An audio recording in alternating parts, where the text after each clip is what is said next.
Hello, folks. This week we're going to finish up learning how to play Spanish Fandango. So, in the last lesson, which will be linked, we covered the first page of the PDF, which was broken into sections A, B, and C. And today we're going to learn page 2, which consists of sections D and E.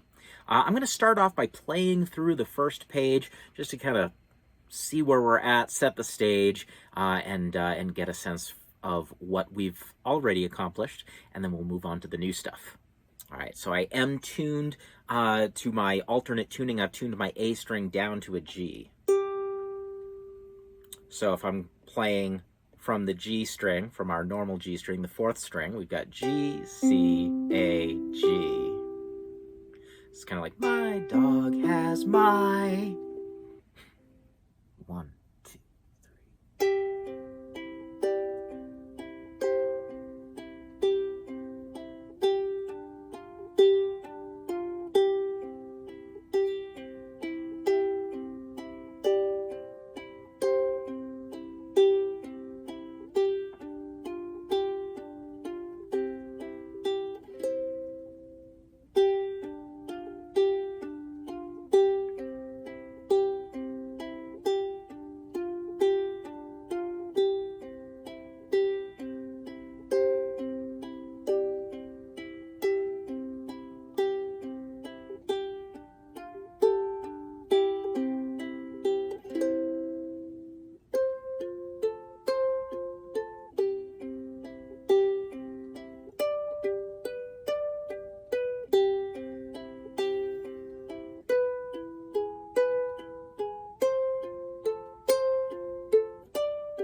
So moving on to page 2, we have sections D and E.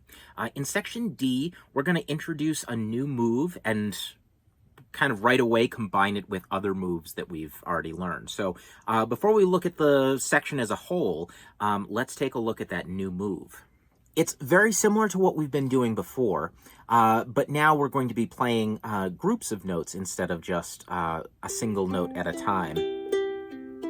And I guess we've done that a little bit before, but here what we're doing is we are pinching the outside strings. So I'm pinching my fourth string and my first string together.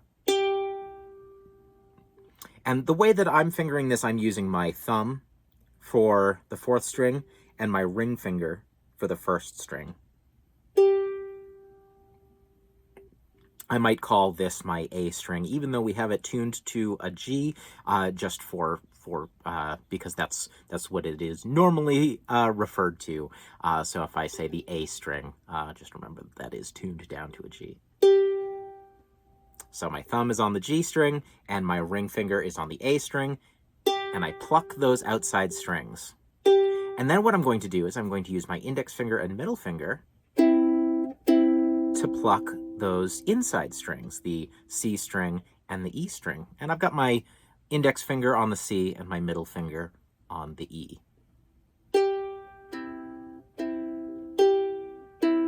And in our typical 3/4 pattern, kind of got that waltzy feel going on, so it can sound like 1, 2, 3, 1, 2, 3. So we're going to be adding that technique into basically the rest of the song. We're going to alternate between that and all of the other patterns that we've learned up to this point. So it might be a good idea to just practice doing this move with your open strings. And with our tuning, the way that we have it right now, it's a lovely sounding chord. It's just a nice C chord. And I don't have to do anything with my left hand. I can just chill on the couch and practice that move. I'm gonna turn a little bit so you can see my right hand fingers a little better.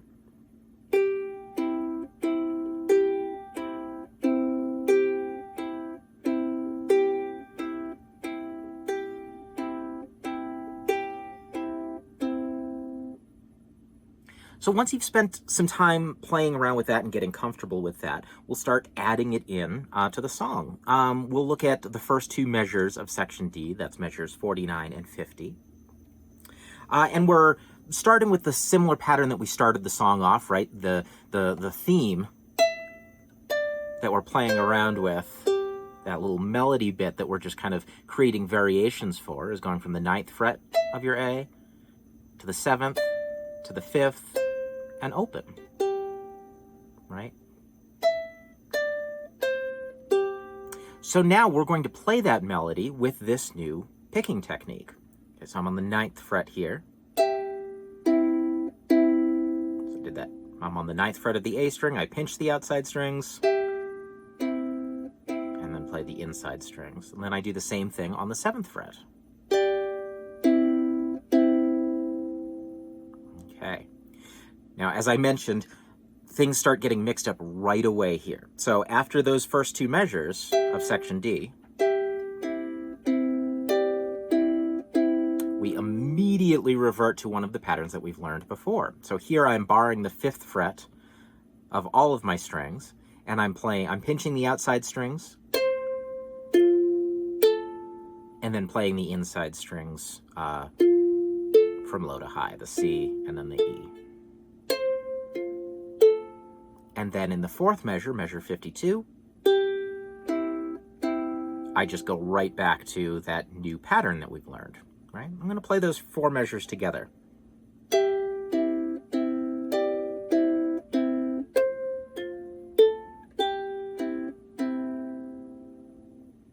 Do that again.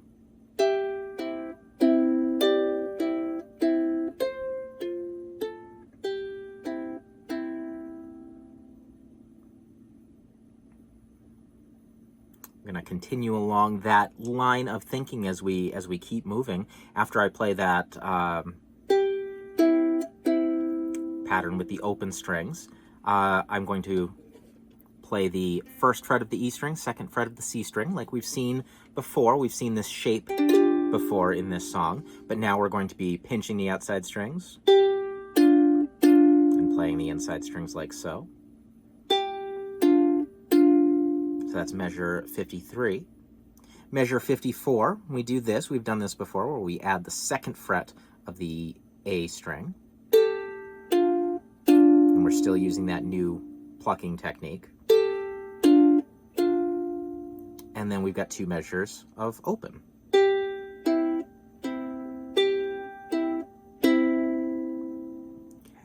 I'm going to play that whole row, measures 49 to 56. So you can hear what that all sounds like together. Now, all of it is implementing this new plucking technique, or pattern, however you want to think of it, except for measure 51, when we bar the 5th fret.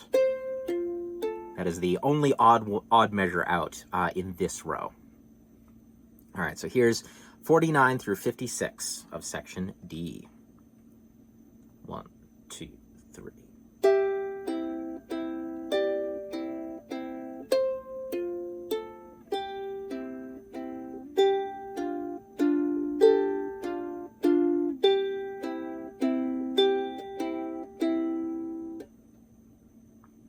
Okay. Now measure the measure 57 through 64, the next row of section D, is going to be very similar to the first row. We just kind of have a little extra snazziness going on toward the end, but we'll get there when we get there. We start off the same way as we did before, holding the 9th fret of the A. I pinch the outside. I do the 7th fret of the A. Once again, I'm going to bar the 5th fret. Do that, and then I go to the open and do our new pattern. Okay, so far, that's exactly the same thing as we just did in the first row. I'll play that one more time.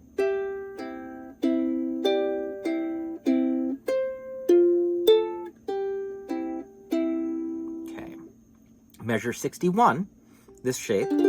Again, it's going to feel the same. Okay, that's all fine. Measure 62, I add my ring finger on the 2nd fret of the A string. Starts out the same. I pinch the outside, I play the inside strings. Then I'm going to add 3rd fret of the A string. That's how I play that whole measure. And that's going to lead into measure 63, where I'm still holding my first fret of the E, second fret of the C, and I've moved my pinky up to the fourth fret of the A. And I'm going to pinch the outside and pluck the inside together. And then I finish by playing my C chord at the end with my pinky on the fifth fret of the A string, and I strum all the strings. Let's look at measures 62 and 63 again to get a feel for what's going on there. So I'm in this shape. I've got my ring finger on the second fret of the A.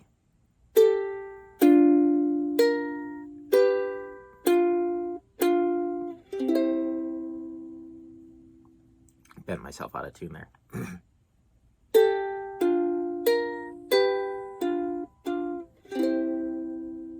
Okay.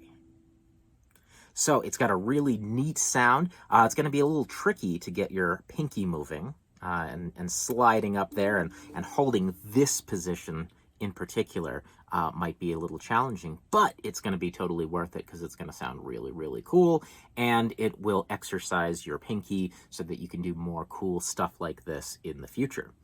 Now I'll play all of section D, so you can see what that sounds like all together. 1, 2, 3.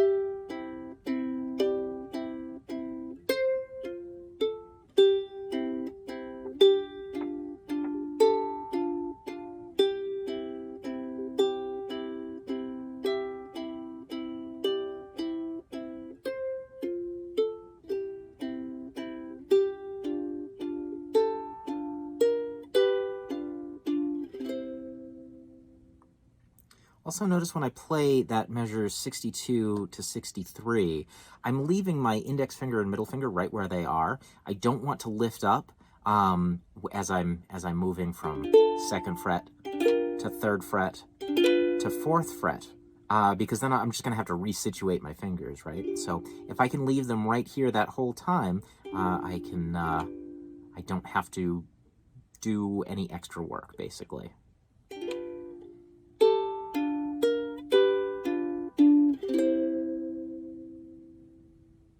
Section E, our final section.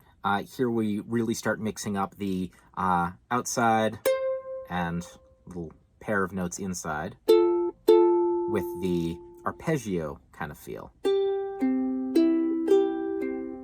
So we're just going to be basically bouncing back and forth between those two techniques for section E. So we start off on the 5th fret. I'm barring the 5th fret.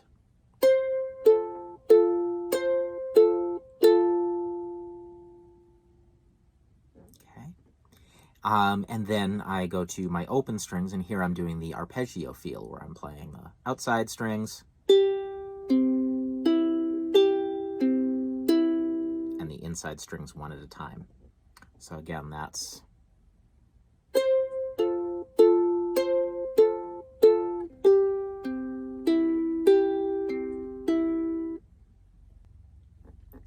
then I move up to the 7th fret. I'm barring the 7th fret.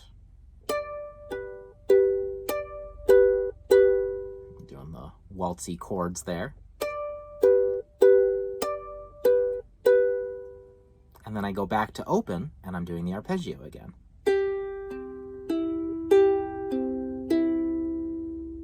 Okay, so this is stuff that we're now familiar with, all these techniques we're familiar with. We're just mixing them up, and we just have to get used to switching back and forth between them. I'm going to play the first row of section E all together here. 1, 2, 3.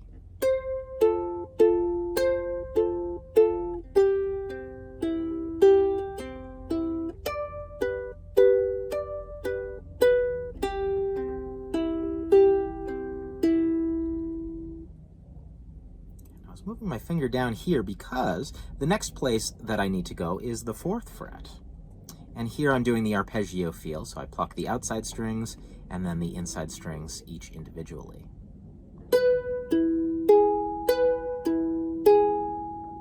And that's the 4th fret, pluck the outside, that's measures 73 and 74. 73, 74. Then I move to the 5th fret, and I start off with the arpeggio by playing like this, and then I play the waltzy chords. So that's measures 75 and 76 where I play.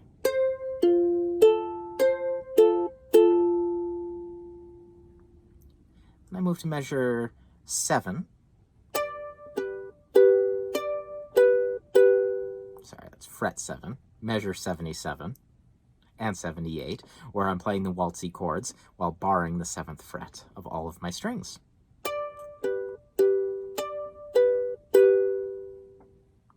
Okay, 79, the penultimate measure. Here, I am playing an arpeggio on mostly my open strings, but I'm also going to be adding in the 2nd fret of my A string. It sounds like this. Like that. Now, it's going to move by pretty quickly. These are all 8th notes in this measure, and I used a special technique. Actually, 2 techniques in there. I did a hammer-on and a pull-off. Now, the idea is I can quickly sound those notes on a particular fret by hammering my finger on to that fret and then pulling off to produce the sound. That way my right hand doesn't have to make that sound. My right hand doesn't have to worry about producing those notes. So I'm going to be, with my right hand here, I'm basically just going to be plucking all of my strings open. I do the G string, C, E, A, and then my left hand is going to take care of the rest. I'm going to hammer onto the 2nd fret and then pull off.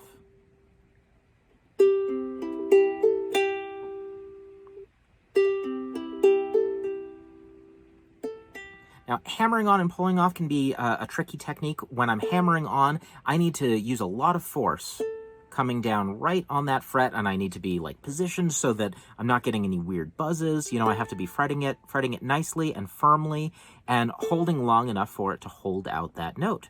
That can be a tricky thing to learn how to do. It's going to take some practice. So if you're not used to doing this, don't worry if it doesn't come to you right away. The pull-off is a similar technique. It's just kind of in reverse. So I'm pulling off. I'm also kind of plucking the note. I don't want to yank on it like that. I just want to like glide my finger like I'm plucking it with my left hand up here. And kind of do it like that. So I'm going to hammer on and pull it off. Now, not only is it going to be a little bit tricky to develop that technique in isolation, but then adding it in to the song and playing it in time could be a little tricky as well. Practice that technique in isolation. When you're practicing the song, practice it in time and don't get too hung up on whether or not those notes are coming out clear or not. Eventually, those two things are going to come together, and it'll sound better and better the more you practice each one. All right, and then the song ends with C chord. So again, my pinky finger is on the 5th fret of the A string. Out of tune again.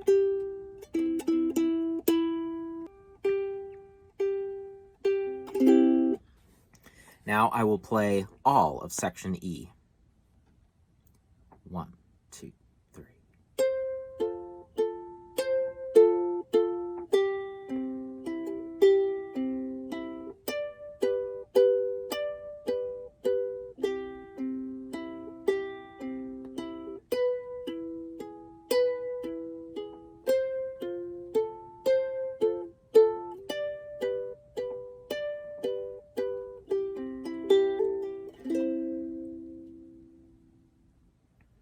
All right, now we'll put the whole piece together from the beginning. 1, 2, 3.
there you have Spanish Fandango as arranged by Ernest Caay. I hope you enjoyed the song. I hope you enjoy playing it. I hope you enjoy listening to it. And let me know if you have any questions. There's some tricky stuff going on that you might not normally see on the ukulele. So hit me up at tinyvillagemusic@gmail.com with any questions you may have. And I would love to chat about the tune with you. If you got questions about anything else you might be working on, again, hit me up at tinyvillagemusic@gmail.com. I'd be happy to answer any of your questions or take requests for future tutorials. Thank you all so much. I hope you're doing well, and I will